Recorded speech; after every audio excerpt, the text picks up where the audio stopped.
Hey guys, this is Jenkins. We will tackle about our own native dance here in the Philippines. So, well, there's no such thing as when is really the exact date of how dancing became part of every Filipino's lives in this country.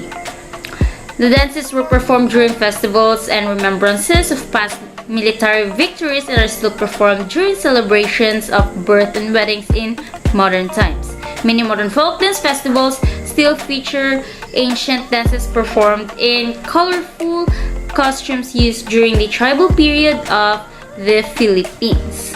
So the history of Philippine folk dancing incorporates influences from immigrants and conquerors while at the same time maintaining distinctly Filipino roots. Philippine folk dancing is a true reflection of daily life in past centuries while enchanting modern audiences at the same time. Philippine folk dance mirrors the culture and tradition of the Filipinos. It has also been a source of culture identity of the people.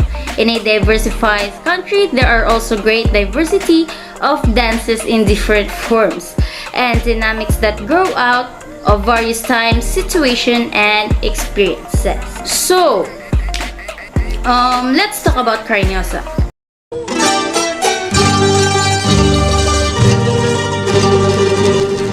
So, what is really the meaning of the word Cariñosa? So, according to my research, Cariñosa means the loving or affectionate one. This type of folk dance is a dance of Hispanic origin from the Maria Clara suite of Philippine folk dances, where the fan or handkerchief plays an instrumental role as it places the couple in a romance scenario. The dance originated in Panay Island in the Visayan Islands and was introduced by the Spaniards during their colonization of the Philippines. It is related to some of the Spanish dances like the bolero and the Mexican dance jarabe tapacho of the Mexican hat dance. Dancers of this folk dance may wear balintawak style, the native dress of the Barong or Tagalog region, kamisa or patajong kimono. While for boys, Ibarong Tagalog and colored pants. Because it is the national dance, dancers may wear Filipino costumes. In this kind of folk dance, it is known that the dancers must execute the steps, especially the footworks, properly and precise. So before we begin in performing Cariñosa, me and my partner, which is my neighbor also, Justin Eric Abing, we practiced for an hour because we are recalling and remaking some steps or dance routine in this kind of folk dance.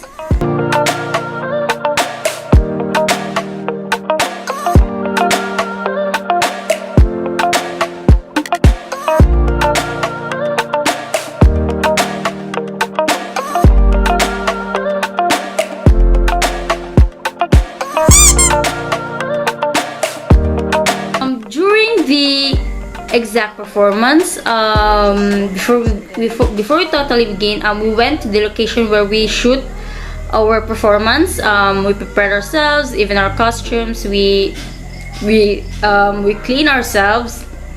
Hi, so we're on the set before our performance, and here's my partner. We are here at Pangako Sayo. Yay! And yeah, we're ready. We're ready now. It's time to perform.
perform this Cariñosa, we then check if it is already good, and if there is any mistakes that we need to polish and redo it again. But thank God we made it perfectly, we did it correctly and all, so we did a good job.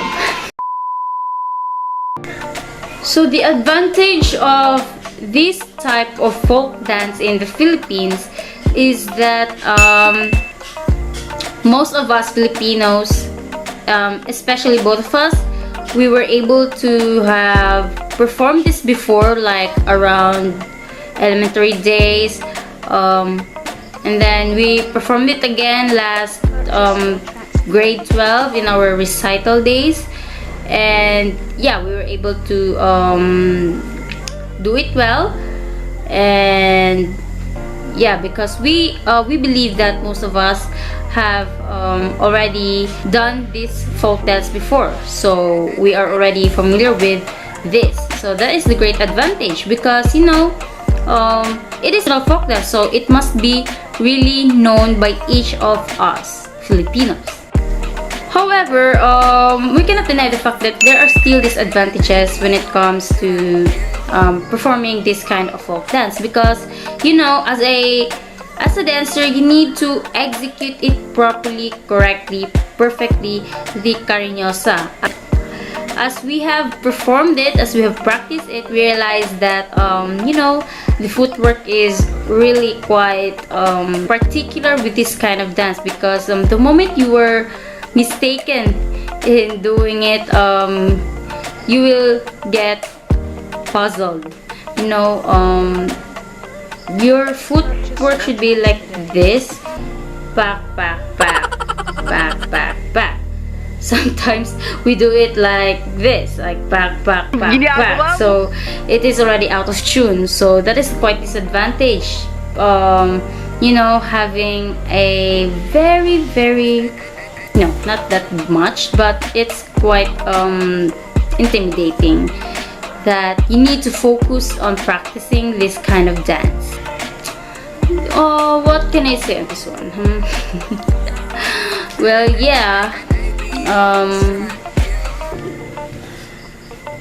it is important for us to experience and perform folk dances at least once in our lifetime, or maybe more than, depends on our school.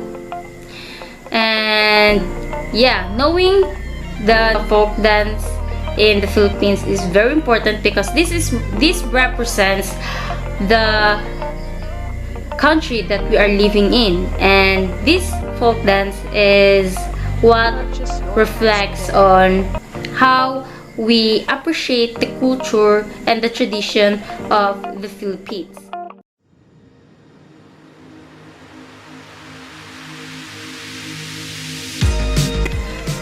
The Cariñosa is a much-loved folk dance in the Philippines, and the characteristic shy behavior of the female dancer is said to represent the mannerisms of the Filipino women.